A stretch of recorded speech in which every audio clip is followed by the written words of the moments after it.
दिल्ली की सर्दियों में वैसे तो इन दिनों चुनावी माहौल गरमाया हुआ है, मगर बवाल तो तब हो गया जब ओवैसी की पार्टी ने दिल्ली की मुस्तफाबाद विधानसभा सीट से ताहिर हुसैन को ही टिकट दे दिया।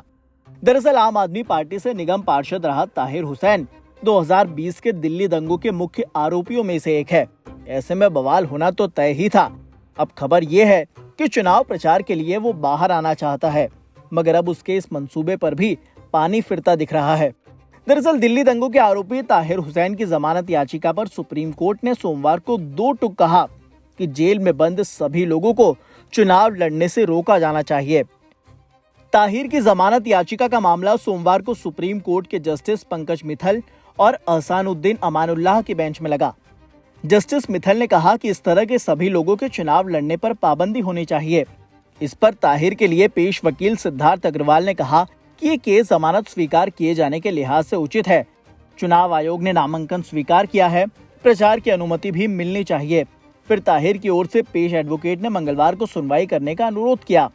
जस्टिस पंकज मित्तल ने टिप्पणी करते हुए कहा कि जेल में बैठकर चुनाव जीतना आसान है, वास्तव में इन सभी व्यक्तियों को अयोग्य घोषित किया जाना चाहिए। दरअसल विवाद इसीलिए हो रहा है क्योंकि ताहिर हुसैन 2020 के दिल्ली दंगों के मुख्य आरोपियों में से एक है। इन दंगों में 50 से ज्यादा लोगों की मौत हुई थी। ताहिर को ओवैसी की पार्टी ने मुस्तफाबाद विधानसभा सीट से टिकट दिया है। ताहिर की तरफ से चुनाव प्रचार के लिए 9 फरवरी तक अंतरिम जमानत की मांग की गई है। इससे पहले ताहिर के नामांकन के दौरान भी खूब सियासत हुई थी। ताहिर भाई का भी नॉमिनेशन किया गया, उनकी बेगम का भी किया गया है, तो उसमें थोड़ी 1-2 कमियां रह जाती हैं। मुकम्मल तो कोई भी नहीं होता, इसलिए कमी रह गई थी, वो पूरी कर दी गई है। इंशाल्लाह आने वाले समय में वो चुनाव लड़ते हुए भी नजर आएंगे और दिल्ली से भी जब हम अदालत में जाएंगे, उनके लिए जो कैंपेनिंग के लिए जो परमिशन मांगेंगे और वो कैंपेनिंग भी करते हुए आपको जो नजर आएंगे इंशाल्लाह, और जीत भी जीतेंगे। उनके नॉमिनेशन को लेकर एआईएम को जो कहा जा रहा है, क्या कहेंगे?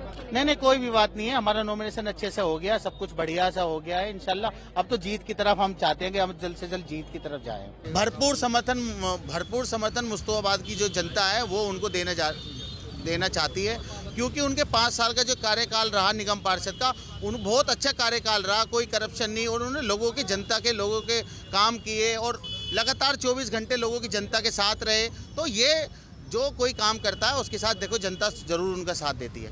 आरोप दंगे का भी लगा हुआ है। देखिए, आरोप तो बहुत सारे लोगों पे दंगे के आरोप लगे हुए हैं। साबित जब तक ना हो जाए, ये हमारा कॉन्स्टिट्यूशन कहता है, तब तक कोई अपराधी नहीं होता। किस तरह की मानसिकता है कि जिन लोगों ने दिल्ली को आग में ढकेला और उन लोगों को अगर आप उम्मीदवार बना रहे हैं, तो आप किस प्रकार की मानसिकता रखते हैं और किस तरह के लोगों को आप समाज में बढ़ाना चाहते हैं, समाज की सामाजिक समरसता को आप खराब करना चाहते हैं, और किस तरह का एक संदेश दिल्ली के लोगों को देना चाहते हैं कि जो लोग दंगों में लिप्त हैं और उनको अगर आप टिकट देंगे तो इसके परिणाम क्या होंगे।